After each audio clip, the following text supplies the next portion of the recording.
지금 또 모처럼 만에 우리 또 최 집사님이 정말 이게 전 날마다 그 기도를 하는데 참 우리 하나님 나라가 온전히 세워주기 위해서는 우리 신령이 먼저 세워져야 될 줄 믿습니다. 또 우리 오늘 또 주 안에서 이 충만한 말씀을 가지고 우리가 오늘 이 시간 은혜 받기를 원합니다. 자, 그래서 다 같이 사랑합니다 합니다. 사랑합니다. 다시 이렇게 어떻게 똑같이 합니다. 자, 옆에 보고 사랑합니다. 네, 그래요. 우리 요양원 가면 어머님 아버님들이 엄청 잘합니다. 그래서 가면 이렇게 그 손이 잘 안 올라가시는 분도 이걸 하려고 노력을 하는데 지금 잘 올라가요. 네, 그러니까 우리가 주 안에서 다 사랑하시기 바랍니다. 네. 자, 우리가 이게 참 우리나라 사람들은 이 표현력이 진짜 없어요.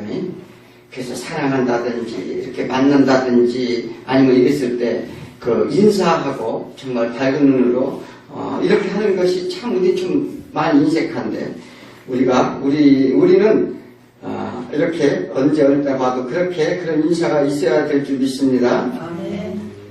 자, 이 행복 지수가 높은 나라는 어딜까요? 자, 행복 지수가 왜 높을까요?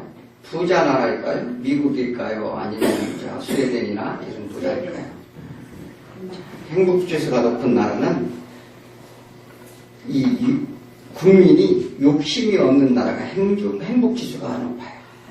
네, 그래서 부탄 같은 나라, 이름도 잘 모르죠, 우리가. 그래서 행복 지수들은 그런 나라들이 1, 2, 3, 12 안에 다 들어갑니다. 그런데 오히려 잘 사는 나라들은 그 행복 지수가 높지 못해요. 왜 그럴까? 이것은 이게 세계의 또 평화는 어떻게 올까요? 세계의 평화는 오는 것은 우리가 인간이 욕심이 들어가지 않았을 때 세계가 평안이 옵니다. 우리가 무슨 어떠한 좋은 일을 해서 100%서 이렇게 해서 오는 문제가 아니에요. 그래서 이 근본적인 문제는 우리가 어디에 있나 잘 우리가 살펴봐야 될 줄 믿습니다. 자, 오늘 내용은 이 신랑을 맞이하자는 제목을 같이 이제 제가 붙였는데 우리는 이제 그 주제, 그 속의 내용은 가늠하지 말라요. 자, 그러면 우리가 신랑이 있는데, 우리 신랑은 누구예요? 예수님. 네, 우리 예수님이 신랑이죠. 예수님이 신랑인데, 우리는 이제 신랑이면 우리는 신부죠. 네. 그 신부인데 우리 가늠을 하고 있어요? 아니면 신랑을 잘 모시고 있어요? 가늠 아니면 잘 모시고 네. 있어요. 오늘은 그래서 그 얘기를 좀 해보고자 합니다.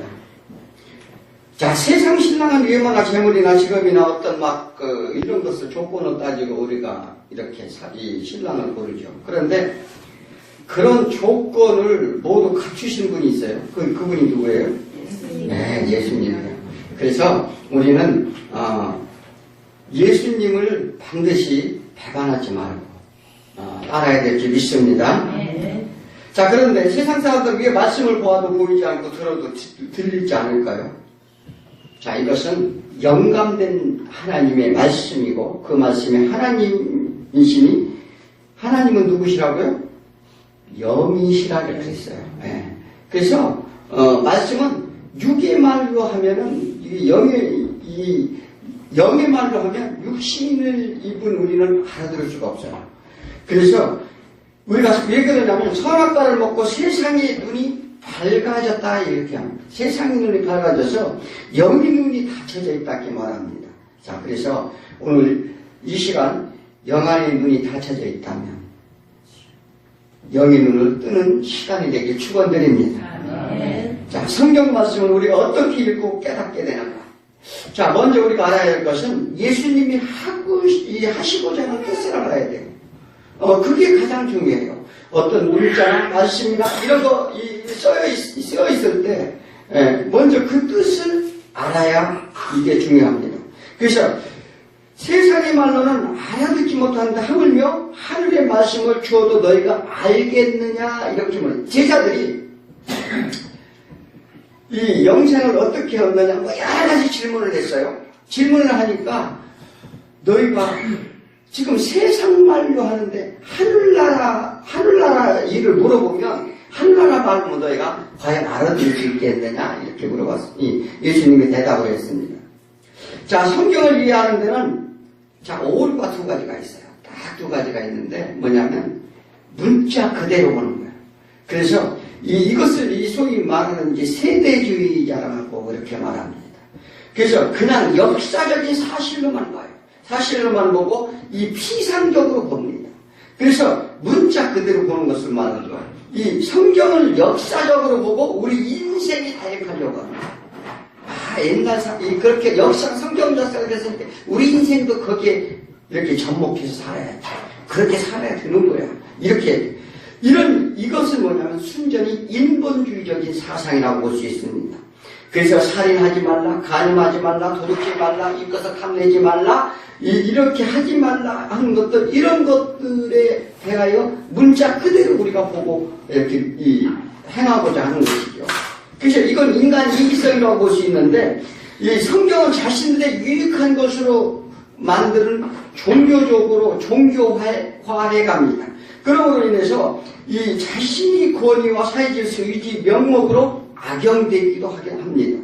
또한 이 상대보다 우월주의를 또 낳게 돼요. 저 사람은 참 정말 이렇게 보면 정말 이 도덕윤리가 뛰어나고 참 이 품행이 바르고 자, 그러니까 이게 이제 그렇게 이제 상대적으로 어때요?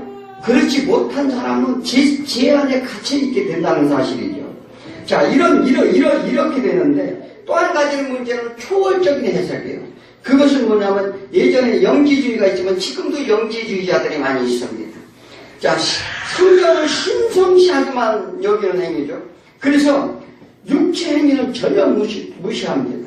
이게 문제점은 역사 속의 모든 것을 단절되는 이제 일이 일어나는데 이 예수의 그러니까 신 앞에 내 육체의 모든 것을 감춰버리는 거예요. 이제 가만히 생각을 해봐야 돼요. 우리가 신앙생활 어떻게 하고 있는가. 그래서 제2해가 모든 영역이 해소될 것이라는 그런 생각을 가집니다. 그래서 이 죄 문제를 회피하는 행위를 일으키기도 합니다. 그래서 그런 사람들은 대부분은 어떠냐면 하나님한테 직접 지시를 받고자 하는 사람들이 많이 있어요.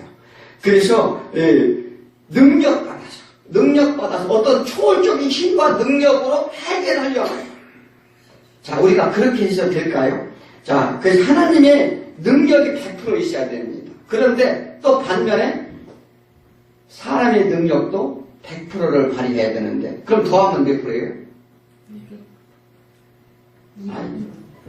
하나님의 능력 100%, 인간의 능력 100% 더하면 우리 기독교에서는 더하도 100%예요. 네, 아시겠습니까? 자, 그러니까 우리가 이렇게 하나님의 능력을 받고자 한다면 우리 인간의 이 노력도 그만큼 선행돼야 된다고 이렇게 말합니다. 그러니까 예수님은 신성과 인성으로 하세요. 신성이라는 건 뭐예요? 완전한 신이시다라는 거죠. 그 다음에 인성은 뭐예요? 완전한 인간이라 이렇게 봐요. 그래서 이것은 인간으로 오신 이유가 뭘까요? 자, 인간으로 오신 이유는 뭐냐면, 자, 우리가 강아지가 있어요, 강아지가 요즘 애완견 굉장히 많이 키죠. 우리도 키다가 우리 딸이 가져갔는데, 이 강아지를 키우려면 어떻게 해야 돼요? 강아지하고 같이 놀아주려면 어떻게 해야 돼요? 강아지 수준으로 가야 되죠. 강아지한테 막 수학, 이 방정식 가르치고, 이렇게 하면 강아지가 알아듣겠어요? 모르잖아요. 마찬가지로, 이 예수님이 인간으로 오신 것은 우리에게 알려주세요. 인간의 말로 이렇게 알려주고자 오신 거예요. 그렇기 때문에 예수님이 우리 완전한 인간으로 오셨다는 것입니다. 그래서 예수님은 나자리에서 우리 수준으로 오시고 말씀하시는데 그 말씀하시는 의미와 그 뜻을 말씀하시는데 그 안에 뭐가 있어요? 네, 신적인 말씀이 숨어 있다는 사실입니다. 그래서 영안이 눈을 뜨라고. 영안을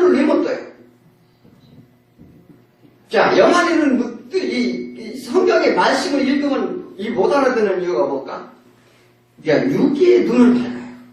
육의 눈을 밝은데 영의 눈은 어두워서 그런데 이것은 어디에 있냐면 우리 마음에 있는 거예요. 우리 마음에 왜 영안의 눈은 어두워지느냐? 우리 마음 속에 이 악의 쓴 뿌리가 있어서 그래요. 그래서 그것이 우리를 그러니까 하나님의 영이 이 안에 들어오지 못하게 하나님의 영이 교통돼 영안이 열리거든요. 그래서 그것을 막는 거예요. 그러니까 이 말을 아무리 말해도 알아듣지 못한다는 사실입니다. 그래서 이 하나님의 예수님의 강화는 두 가지 유명한 강화가 있어요. 감람산 강화라는 게 있어요. 그러면 예수 그리스도가 십자가를 질 때 제자들에게 감람산에서 선포하신 말씀이 있어요. 그래서 이 앞으로 미래에 대한 천국에 들어갈 일 여러 가지 이 말씀을 하셨는데 오늘은 산상수훈의 말씀이에요. 그러니까 예수님이 초기에 하신 말씀이 있는데 자 오늘 보면은 제목이 주제가 내용이 뭐라 했죠? 이 신랑을 맞이하는데 간음하는 자들에게 간음하지 말라. 그 다음에 이 앞에는 살인하지 말라가 나옵니다. 출애굽기 20장에 10계명에 대한 설명을 합니다. 그러면 20장 13절 한번 볼까요? 살인하지 말라, 간음하지 말라, 도둑질하지 말라, 내 이웃에 대하여 거짓 증거하지 말라. 이 말씀이 무슨 말씀이에요? 이 무슨 계명이에요? 네, 10계명이죠. 자, 10계명에 요 10계명 전에 5계명이 앞에 5계명이 있어요. 그거 이제 소위 말하는 대신계명이라고 그러죠. 다른 신을 믿지 말라. 이제 애굽에서 인도한 너희 하나님을 믿어라. 이렇게 이제 얘기를 합니다. 그리고 우상을 만들지 말라. 그래서 어떤 형상이든지 만들고 그걸 섬기지 말라. 또 그 다음에 세 번째 하나님의 이름을 망령되이 부르지 말라. 이제 그래서 뭐냐면 하나님의 영광을 가리지 말라는 거죠. 또 네 번째로는 안식일을 거룩하게 지켜라. 그리고 다섯 번째가 뭔가요? 내 부모를 공경하라. 자, 그런데 그 앞에 5가지, 내 부모를 공경하라는 것은 장수의 복을 준다고 했어요. 그러니까 영원히 장수의 복이 뭐예요? 하나님의 장수의 복. 영원히 사는 것을 얘기하는 거예요. 자, 우리가 이게 이제 대인계명과 대신계명 사이에 끼어 있어요. 그런데 내 부모가 과연 누구신지를 우리 잘 생각해야 돼요. 그래서 왜 그러냐면 장수의 복, 영원히 살게 해준다는 것은 누구요? 우리 그 부모가 누구라는 거예요? 이게 이제 우리 이게 좀 착각하는 경우가 많이 있는데, 그래서 육신의 부모도 되지만 하나님이 이제 부모를 얘기하는 거예요. 이제 이게 성경에서 이제 고증을 다 합니다. 이게 그냥 우리가 이렇게 해석하고 푸는 것이 아니라 고증을 해주는데, 그런데 이 5가지는 부연 설명이 다 돼 있어요. 하나님이 하시면서 이렇게 이것은 이랬을 때 이런 복을 주고 어떻게 하겠다는 하나님의 말씀이 계셨는데, 오늘 이렇게 나오는 것은 이 살인하지 말라고 어떤 설명이 하나도 없어요. 그 성경 출애굽기 20장에 보시면 아마 보시면 다 나올 겁니다.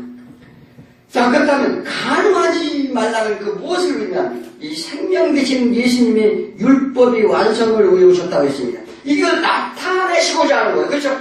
나타내신다는 거예요. 정체성을 알리는데, 정체성, 그러니까 예수 그리스도가 누구신가? 그래서 진정한 생명의 울타리를 벗어난 신앙생활에 대해 교훈하는 내용입니다. 자, 율법과 온 선지자들의 강령에 대하여 약속을 이루시러 오셨다고 했어요. 이건 무슨 말씀이에요? 이것은 뭐냐면 그 약속을 이루시는 그 강령이 뭐예요? 자, 몸과 마음과 뜻과 이 정성에 대해 목숨을 다하여 주 너희 하나님을 사랑하라. 이게 강령이에요. 네, 우리 이 강령이라는 건 뭐예요? 그것을 성취하고 이루신 누가? 이 예수로 인해서 성도들이 그것을 이루고자 오셨다 얘기를 했어요. 그게 새로운 신계명이라고 이 온 율법에 그것이 포함되어 있는 내용입니다. 자, 그렇다면 이 성경 말씀은요, 사람을 통해 일어나고 그 말씀의 능력 또한 사람을 통해 증거하게 합니다. 그래야 믿음이 오기 때문에 그래요. 그래야 알아듣기 때문에 그렇습니다. 그런데 인간의 말로 해도 잘 알아듣지 못한다는 거죠. 자, 그렇다면 성경은 도덕 윤리로 가르칠까? 자, 불교의 도덕경이 있어요. 또 이 유교를 보면 주체 사상들이 다 뭡니까? 도덕 윤리를 가르치는 거죠. 자, 그렇다면 성경은 인간다운 사람을 만들기 위한 교훈의 말씀으로 보면 되겠어요? 안 되겠어요? 자, 하나님의 의도는 하나님의 말씀을 통하여 하나님을 알고 사람을 알게 하려는 것입니다. 자, 정체성이요. 이게 뭐냐면 존재성을 얘기하는 거예요. 이 석가모니도요, 과연 우리 인생이 어디서 왔다, 어디로 가는가에 대해서 의문점을 품었기 때문에 그가 고행을 했어요. 그래서 우리는 그렇게 석가모니가 그렇게 고행을 했는데 이 말씀을 주니 우리 얼마나 행복한 사람인지 몰라요. 왜? 평생 그렇게 고행을 안 해도 우리가 알게 되잖아요. 우리 정체, 이 인간이란 정체, 우리 정체를 확실히 알아요? 이 확실히 아는 사람 별 많잖아요. 그러니까 내 정체성을 먼저 알아야 돼요. 그래야 우리가 하나님을, 이게 내가 누군지를 알아야, 하나님이 누군지를 알아야, 우리가 뭐든지 대처할 거 아니에요? 자, 그래서 그런 이제 우리를 알게 하는 정체성인데, 그러므로 하나님 나라에 대해 하나님을 알려주시고, 인간은 그 안에 어떤 존재인 것을 가르쳐 주는 것이 뭐라고요? 성경이라는 거예요. 그래서 우리 인생에 그렇게 이제 정체성이 이제 알면 어떻게 돼요? 가치관과 방향이 달라지는 거예요. 우리가 절대적으로 내 생각, 내 의로 내가 결단해서 무슨 어떤 목표를 두고 갈 때 그렇게 이 세상은 그렇게 가지만 우리가 인생의 방향이 바뀌는 것은 내 정체를 알아야 방향이 바뀐다는 거예요. 그래서 우리 인생의 목적이 뭐냐? 모든 사람이 하나님 나라를 모르면 어떻게 해요? 하나님을 알려고도 하지 않고 알지도 못하니 사모할 수도 없고 그렇잖아요. 그러니까 모르는 사람을 어떻게 그 사람을 어떻게 따라가겠어요?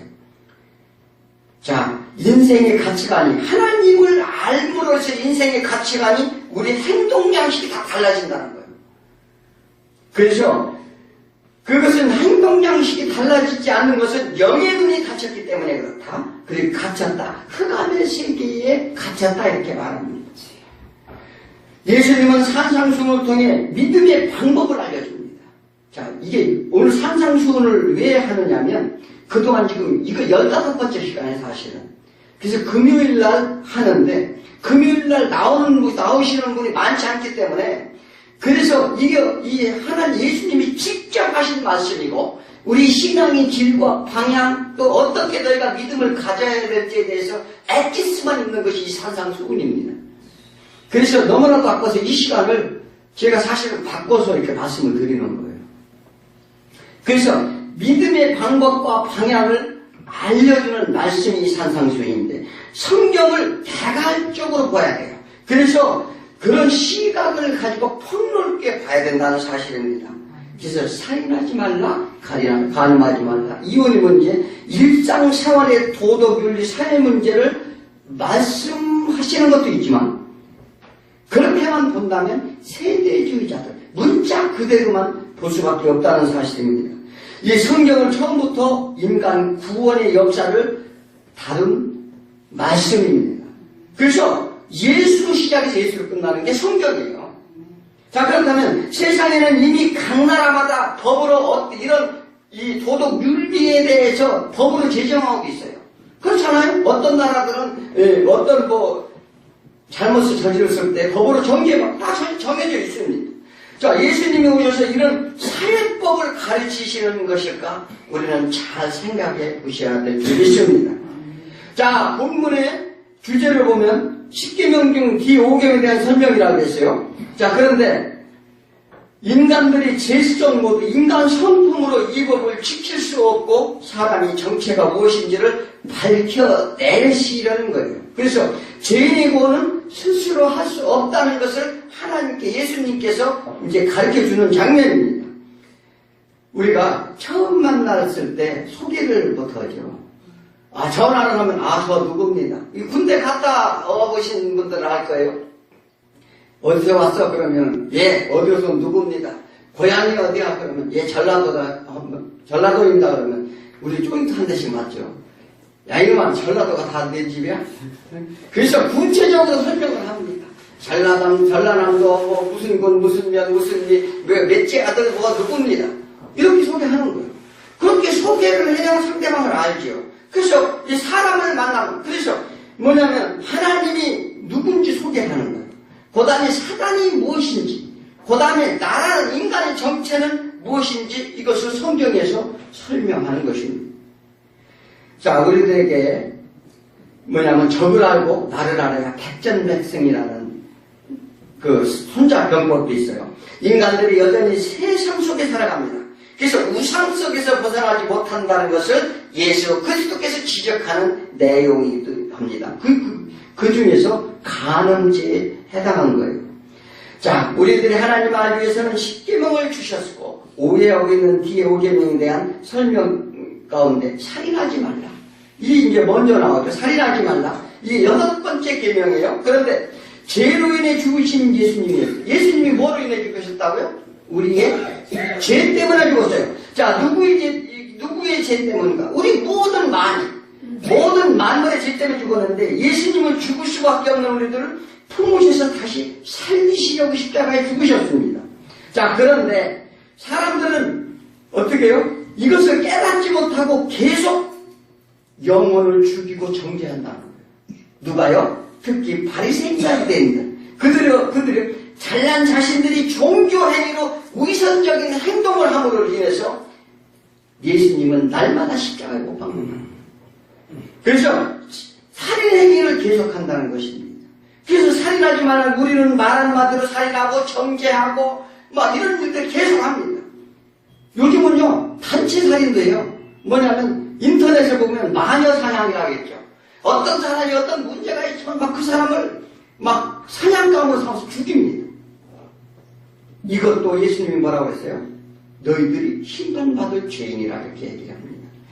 자, 21절에서 보면은요, 이 마태복음 21절에 보면 뭐라고 얘기했어요? 옛사람에게 말하는 바 살인하지 말라. 누구였든지 살인은 심판을 받게 되가 하였다는 것을 너희가 들었습니까? 이것을 10계명에서 너희가 말하지 않았느냐 이렇게 물어보는 거죠. 그러니까 나는 너희에게 이르니 형제들에게 노하는 자마다 심판. 그러니까 형제들에게 노하도 심판을 받는데요.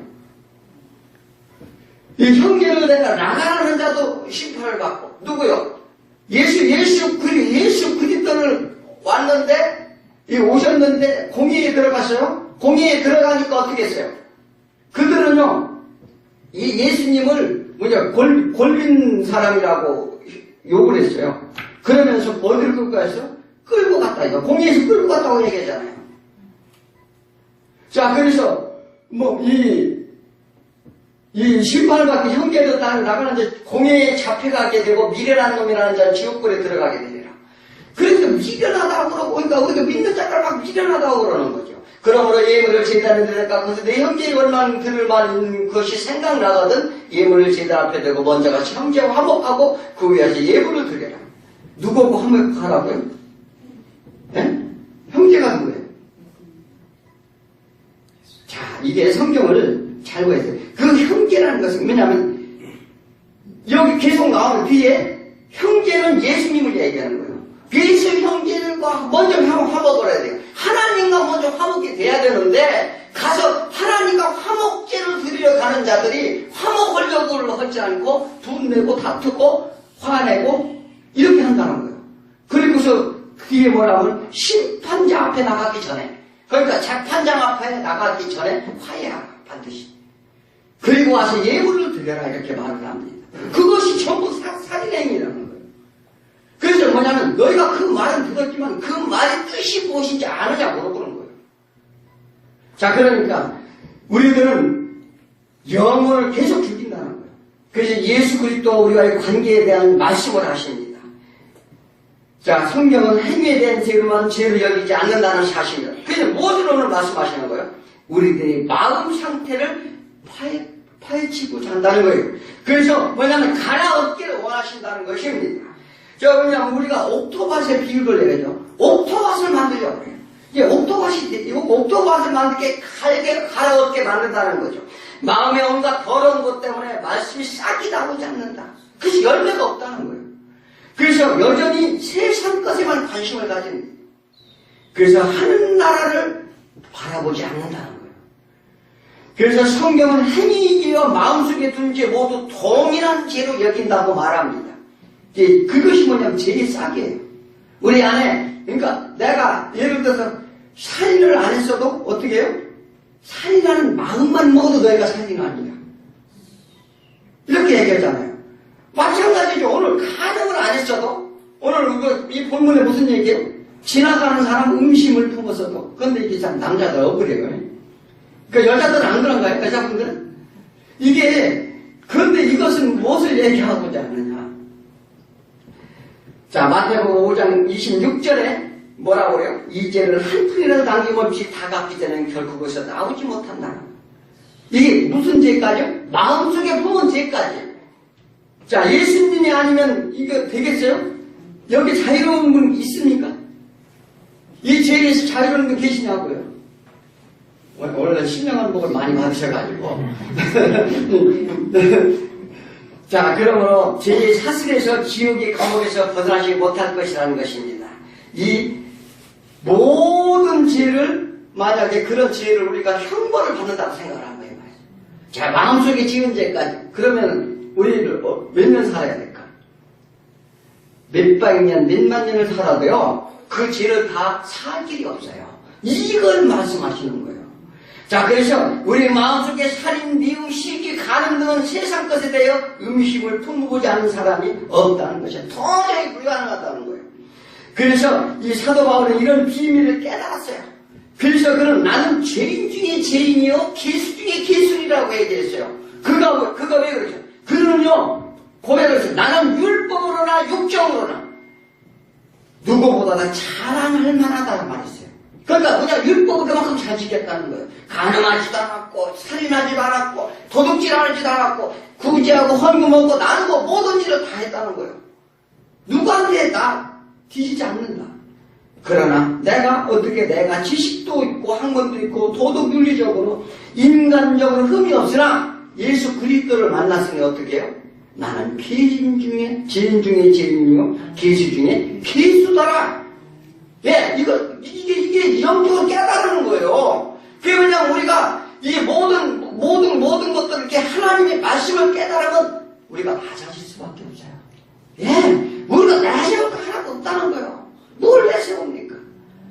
그런데 우리가 조금만 남보다 조금 나은 거 가지고 그 사람을 정죄하고 판단하고 왜 그러느냐 막 우리가 이러죠. 이게 너무나도 이 하나님께서 그걸 질책을, 그들이, 유대인과 바리새인들이 뭘 했어요? 자, 창녀나 공하나 가보나 거다니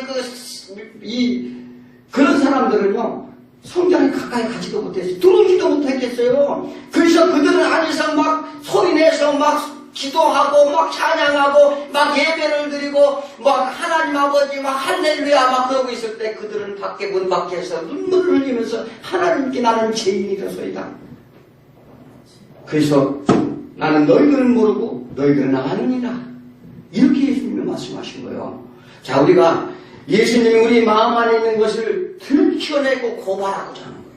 이 외모로 보이는 것에 대해서 우리가 먹은 음식이 더러운 게 아니라 먹은 음식이 뒤에 나오는 게 더러운 게 아니라 너희 마음속에 나오는 것이 더러우니라. 이렇게 말씀하셨어요. 자, 예수님이 우리의 죄를 왜 고발해요? 야, 너 이것도 죄야. 너 마음만 품어도 죄란다. 왜 그러실까요? 그냥 용서해 주시면 안 될까? 그랬으면 좋겠는데. 그죠? 그냥 우리가 죄져도 하나님 믿기만 하면 그냥 용서만 해주면 좋겠는데. 자, 죄를 뉘우쳐 깨달아야 됩니다. 새로운 자로 만들어 가져야 돼요. 하나님을 떠나니 죄밖에 없다는 것을 철저히 느끼고 하나님을 의지할 수밖에 없음을 고백토록 하기 위함입니다.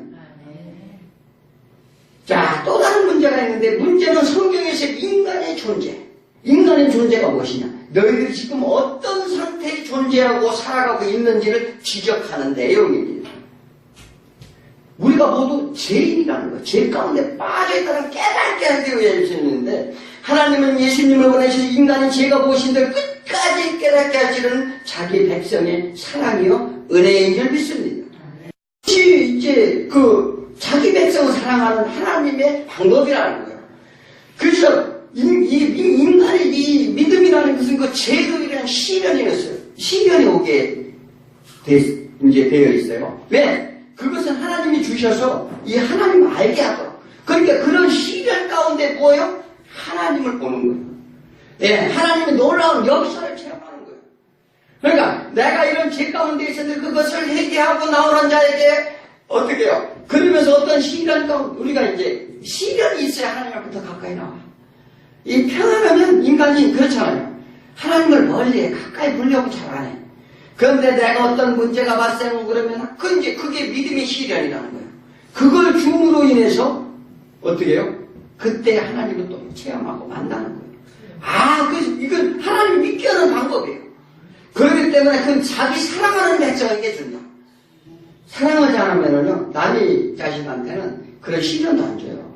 그 불쌍한 거예요. 얼마나. 그러니까 우리는 그런 시련이 있다면 감사해야 될 줄 믿습니다. 자, 우리는 과거, 현재 모든 행위, 거울과 같이 우리 모습을 다 드러내게 하여 한다 말씀하십니다. 이게 믿음이 거울이라는 게 말씀이 나를 고발한다는 것입니다.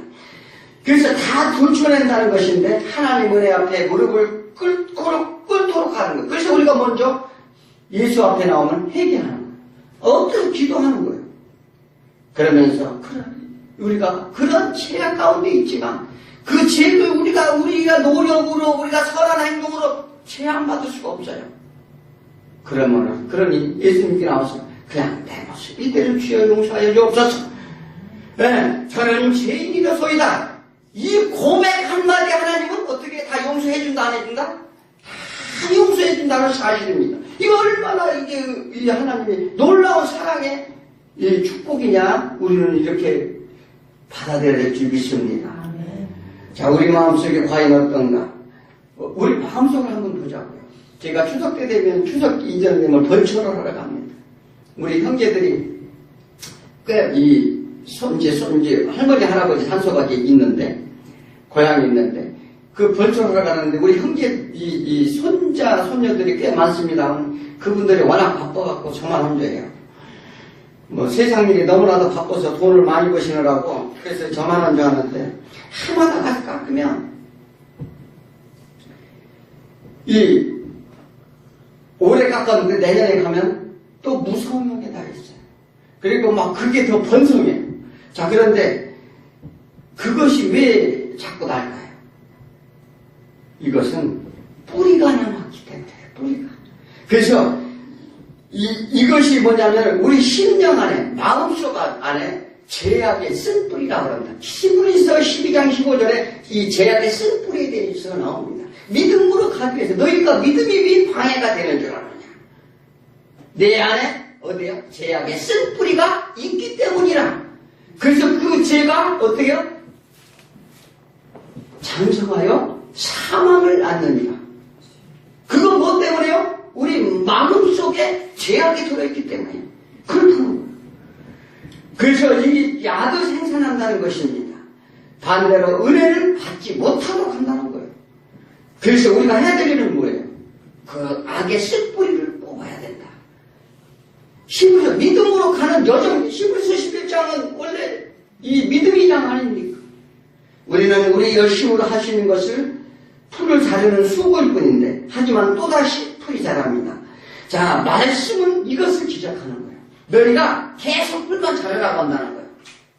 그래서 이런 행위를 칭찬하지 아니하신다. 이 계속되는 죄의삭을 너희가 어쩔 거냐 이렇게 물어보는 거예요. 너희의 행위와 율법은 죄를 고발하고 참수하고 죄를 더하게 한다는 그러한 의미로 말씀하시는 것입니다. 산상순에서 계속되는 말씀은 예수님이 우리의 죄, 살인, 간음, 맹세, 이 뒤에는 이제 맹세에 대해서 나오죠. 이런 것들이 안 되는 것은 완전히 우리를 뿌리를 뽑고자 오셨다는 걸 우리 믿으시기 바랍니다. 자, 그래서 믿음이 필수 요건이에요. 이 믿음 없이는 아무것도 안 된다는 거예요. 그 믿음 없이는 행함도 없느니라. 예, 행함은 어떻게 해요? 믿음에서 나온다는 거예요. 그래서 우리는 뭐냐면, 근데 믿으려면 우리 마음이 청결해야 된다. 마음이 청결해지면 어떻게 해요? 악의 씨뿌리가 이 뽑아지면 하나님을 본다는 거예요. 이 청결케 하는 자 복이 있나니 어떻게 해요? 하나님을 볼 것이요. 이 산상수는 이렇게 말씀하시지 않습니까? 그래서 뭐냐면, 그래서 우리가 하나님을 바라볼 수 있어야 돼요. 하나님을 바라보지 못하면 안 된다는 것입니다. 그런데 우리는 이제 세상과 벗하지 말라 이렇게 말씀하시죠. 특히 우리에게 제일 약한 것이 뭐예요? 제일 약한 것이 뭡니까? 돈이죠. 돈 하다 이제 돌기도 하는데, 돈이 우선 게 만문신이라고 그러죠. 특히 자본주의 세계에서 가장 요구하는 것이 돈입니다. 자, 그런데 돈은 성경에서 뭐라고 그래요? 일만하게 뿌립니다. 이렇게 얘기를 합니다. 자, 이렇게 말씀하면 그럼 돈을 벌지 말라는 거예요? 돈을 믿는 사람 벌지 말라는 걸까요? 자, 한번 예를 들어 봅시다. 어떤 사람이 길에 가다가 뭐를 발견했느냐면 돈을 발견했어요. 그런데 숨겨져 있는 돈을 발견했는데 한두 푼도 아니고 몇십억이 되는 거예요. 현찰로 깎아던 거로 5만 원짜리. 시대에 그런 적이 있었죠. 불법 도박 해가지고 돈을 둘 데가 없어가지고 남이 땅속에 감췄다가 포크레인으로 파니까 나오는 경우가 있었죠. 그게 몇십억이 나왔죠. 자, 그렇다면 한번 생각을 해보세요. 만약에 우리가 가다 그런 상황이 벌어졌어요. 벌어졌다면 어떻게 하시겠어요?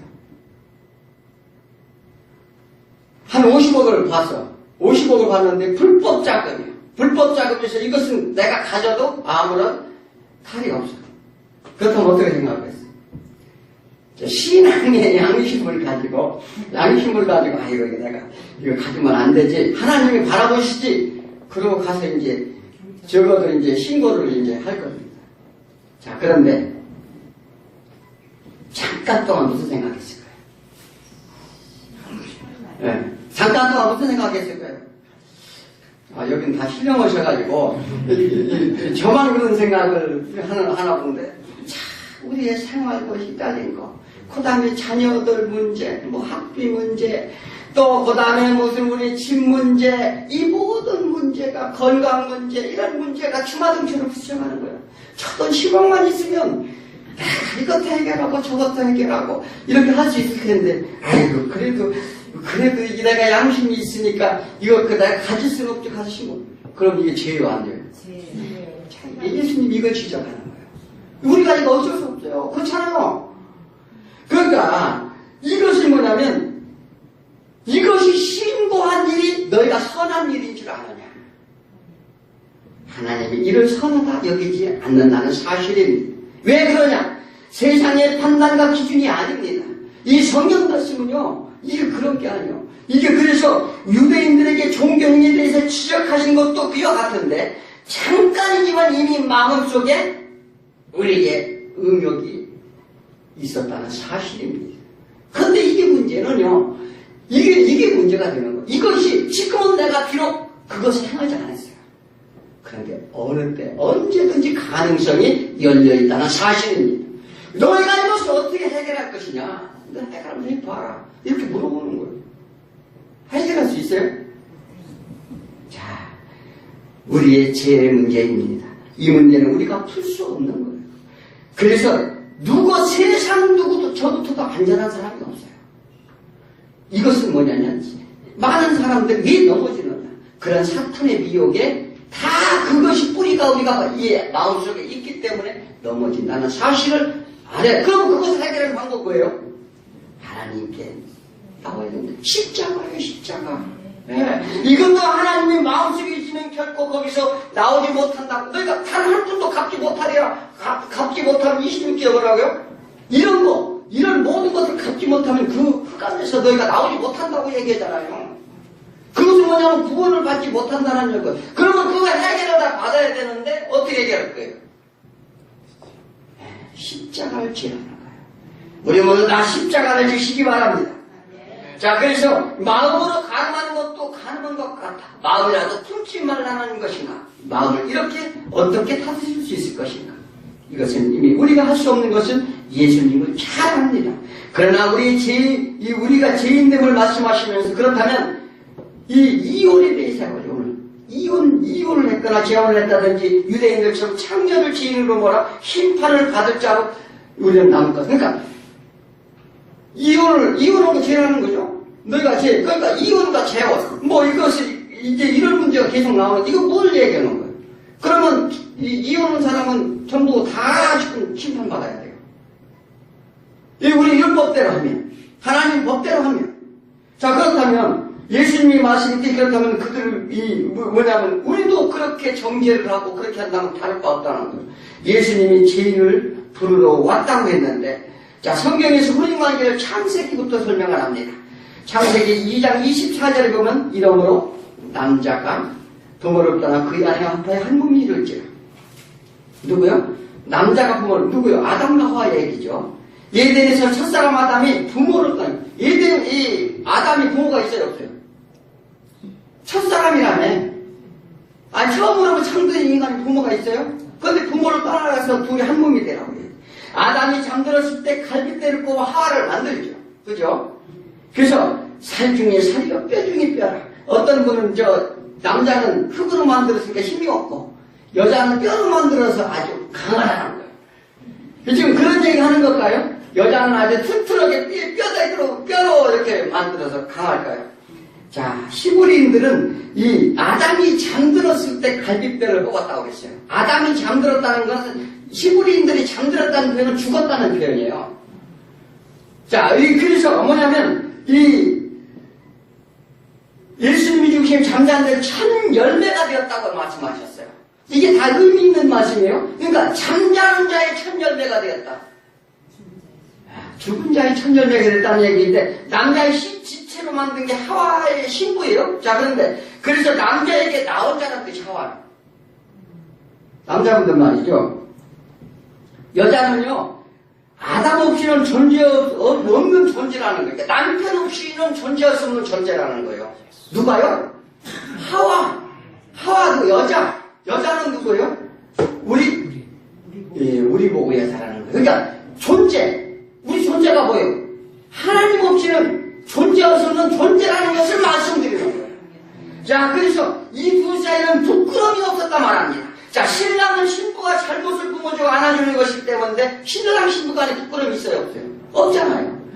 발가벗고 다녀도 부끄럽지 않잖아요. 그리고 우리가 결혼하러 갈 때 뭐래요? 신랑이 가서 구원을 할 때, 아이고 제가 책임지겠습니다. 걱정하지 마시고 저한테 맡기십시오. 이렇게 그 장인 장모한테 큰소리 깡치고 데리고 오잖아요. 우리 집사님은 그렇게 안 그랬어요? 자, 그래서 전적인 의존적 존재라는 거예요. 이 결혼을 통해서 그걸 알려주고자 하는 거예요. 자, 그런데 이 말씀 예수 그리스도의 사역이 들어있다는 사실입니다. 이 혼인잔치 언약이에요. 그래서 성경은 처음에 혼인 얘기를 해서 끝에 혼인 얘기를 끝나요. 이 성경이에요. 이게 성경을 읽어보면 그래서 이 혼인잔치 약속한 사이라는 거예요. 처음 오신 약속한 신랑이 다시 오시는 신랑을 기다리는 게 성경의 내용입니다. 자, 그런데 에베소서 5장 31절에 그러므로 사람이 부모를 떠나 그의 아내와 합하여 한 몸이 될지라. 이 똑같은 얘기죠. 자, 이건 32절에 뭐라고요? 이 비밀이 크도다. 나는 그리스도 교회에 대해 말. 그러니까 이게 뭐냐면 아담이 부모를 떠난다는 건 하나님을 떠난 죄인들이 이 얘기를 하는 거예요. 그래서 이걸 뭐냐면 이 비밀이 뭐냐면 그때 당시 아담과 하와의 결혼 얘기가 사람이 결혼 얘기를 하는 게 아니라 하나님과 우리 성도들의 결혼 얘기를 한다는 거예요. 그러니까 뭐냐면 그것이 이 사도 바울이 그걸 비밀을 깨달았어요. 그래서 그 에베소서에서 그 말씀을 하시는 거예요. 이 비밀이 크도다. 이 창세전의 비밀이니라. 너희가 이것을 아느냐? 사실 이런 비밀을 아는 사람 그냥 성경을 읽어서 아무도 모릅니다. 그렇잖아요. 자, 바울은 남편과 아내에 대해 설명하면서 이 이제 이혼 문제에 대해서 물어보니까 설명하는 내용에 이 얘기를 이제 하는 거예요. 그래서 아담과 하와의 혼인은 예수와 성도의 혼인이라는 것. 이것이 큰 비밀이라 말합니다. 그렇다면 신부는 예수 아니면 존재치 못하는 지체라는 것은 자, 요한복음 15장의 포도나무 위에서 정확하게 말씀하십니다. 붙어 있어야 된다는 거예요. 어디요? 붙어 있지 않으면 너희는 어떻게요? 그 가지는 불살라. 버리겠다 이 말이야. 그런데 뭐냐면 그런 혼인 잔치를 열려고 초대장을 보내서 우리가 결혼한 사이인데 어떻게 해요? 가늠했다는 거예요. 날마다 가늠한다는 거예요. 그래서 뭐냐면 이미 이혼주 지체가 아담을 버리고 자기 독립고자 다른 이와 결혼했다고 어디요? 가늠한 자가 어디 나옵니까? 호세아서에서 나와요. 호세아서에서. 가늠한 자, 고멜이 나옵니다. 자, 고멜이 나오는데 그 가늠한 여자를 찾아가 은 5개와 한 호멜을 주고 다시 삽니다. 이게 얼마인지 아세요? 은 30냥이에요. 계산합니다. 가늠한 여자, 고멜을 가서 창력굴에서 끌어 나오는데 그 가지고 간 돈이 은 30냥입니다. 은 30냥 예수님이 십자가에 달리신 줄이십니다. 자, 그래서 이 뭐냐면 이것이 신랑이 하신 일이에요. 왜? 우리를 데려가려고. 자, 혼인잔치 초대를 하는데 잔치집에 뭐냐면 계시록 21장이면 혼인잔치가 열립니다. 어린 양의 혼인잔치로 이렇게 성경이 끝이 나는데 혼인관계에서 가늠한 신부를 찾고 다시 혼인잔치를 맺는 것입니다. 가늠한 신부 즉 성도를 다 씻고 치료하시고 우리가 상처가 있는 것 모든 것을 다 의료하시고 치료하시고 신부로 깔끔하게 단장시켜서 세마포를 입히는 거예요. 그래가지고요 어떻게요? 신부로 우리를 초대한다는 사실입니다. 그래서 요한복음 6장 28장 29절에 제자들이 묻습니다. 어떻게 하면 영생을 얻습니까? 그래서 너희가 너희가 썩을 양식을 위해 일하지 말고 영생하는 양식을 위해 일하라. 그럼 그 일은 어떻게 해야 될까요? 그러니까 하나님이 보내신 일을 믿게 하는 일이 너희들이 일이니라 이렇게 말합니다. 이것이 예수님이 말하는 옳은 행실이라고 그렇게 말씀하십니다. 자, 성경은 이혼잔치를 위한 신부의 자세와 회복의 이야기입니다. 성경의 마지막 구절은 주 예수여 어서 오시옵소서. 이게 마지막이에요. 자, 그러니까 이거 뭐냐면 신랑이 어서 오시라는 거예요. 그래야 우리 신부가 이게 이 세상에 살면서 단장하고 있다. 신부로서 뭐냐면 이 더러워진 우리의 죄악의 뿌리 가운데 날마다 가늠해서 정말 하나님을 떠난 신부가 단장해서 기다리고 있다가 신부와 신랑이 다시 오면 그래서 기대하는 거예요. 그러니까 우리가 신랑한테 가야 우리가 거기에 고난도 없고 고통도 없고 슬픔도 없고 이게 여기서 성경을 믿는 것은 뭐냐면 이 말씀 가운데 우리가 정말 깨달아서 그 말씀으로 말미암아 우리가 변화되는 거예요. 그래서 호세아서 2장 19절에 내가 너에게 장가들어 영원히 살되 공의와 정의와 은총과 긍휼히 여김으로써 내가 장가들며 호세아서 2장 20절에도 뭐라고 하냐 진실함으로 내게 장가들리니 내가 여호와를 알리라. 그때 여호와를 알다는 거예요. 너희가 그때 되면 여호와가 내가 정말 깨닫게 된다는 사실입니다. 예수 신랑은 지금도 신부를 찾아오신다는 사실을 우리는 믿으시기 바랍니다. 우리가 선한 착한 한시로 진정한 선함이 올 것인가? 그것과 예수는 믿는 것이 무슨 상관인가? 하나님의 은혜가 부어지면 그 생명의 기운이 함께하면 진정한 착한 행실이 나타낸다는 것을 믿으시기 바랍니다. 우리가 선함, 착함, 구제, 헌금, 나눔 이런 것들이 모든 것들이요 하나님의 은혜가 부어주면 우리가 진실함으로 나오는 거예요. 그러니까 의사가 말이죠. 의사가 어떻게 해요? 가서 사람을 병을 고쳐서 이름을 내는 의사는 쉽다는 거예요. 그런데 진정한 그 아픔 속에 들어가는 의사는 어렵다는 거예요. 마찬가지예요. 우리가 헌금을 내도 구제를 해도 진정한 영혼의 아픔을 가지고 가서 그에게 전할 때 그게 진정한 구제요 나눔이요 사랑이라는 거예요. 그것이 진실로 나온다는 거예요. 이것이 믿음의 행실이라는 것입니다. 그게 믿음이 없으면 나오질 않는 거예요. 우리가 남한테 보여주기 위해서 이렇게 하는 이 모든 것들은 다 가시고 위선이니라 이렇게 말씀하십니다. 자, 그래서 뭐 길어져서 제가 다는 않겠습니다만 요한복음에 이게 가늠한 여자 이야기가 나옵니다. 너희가 제가 가늠하지 않은 자가 가서 돌을 치라고 얘기하잖아요. 그러니까 아무도 치자. 그런데 용서를 해줍니다. 그러니까 우리가 이렇게 용서함 받는 거예요. 그것도 예수님의 용서의 얘기인 줄 믿습니다. 자, 우리가 안식일에 여러 가지 일을 예수님이 행할 때 그들은 정죄를 하고 그들은 예수 그리스도를 죽이려 했습니다. 날마다 죽이는 거예요. 자, 그래서 우리는 그러한 모든 것들을 예수 그리스도의 말씀 가운데 말합니다. 자, 초막절이 끝나는 날 성전에서 말씀하십니다. 요한복음 7장 37절에 누구든지 목마르거든 내게 와서 마시라. 나를 믿는 자는 성경의 이름같이 그 배에서 생수의 강이 흘러나오리라. 축제 때 그들은 실로암의 물을 떠다 제단에 붓는 의식을 거행합니다. 실로암의 물을 떠다 제단에 물을 떠다 붓는데 그 맨날 붓는 물을 너희가 목마를 것이다.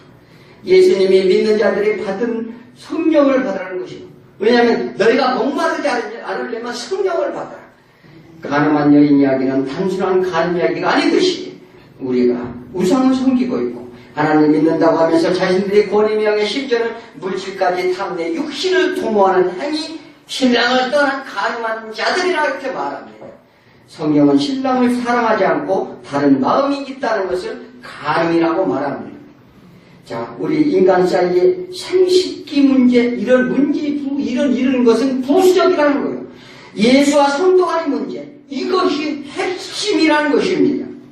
지금 누가 가늠한 여인에게 돌을 던질 수 있는지 다 자신이 있습니까? 예수님이 그런 가늠한 여인을 위해 은 30냥에 팔려가셔서 그 값을 지불하시고 장력을 해서 건져내신다는 것을 믿으시기 바랍니다. 이것이 하나님의 진정한 자비요 하나님의 사랑인 줄 믿습니다. 그러므로 성경을 읽는 도덕으로 제한하지 마시기 바랍니다.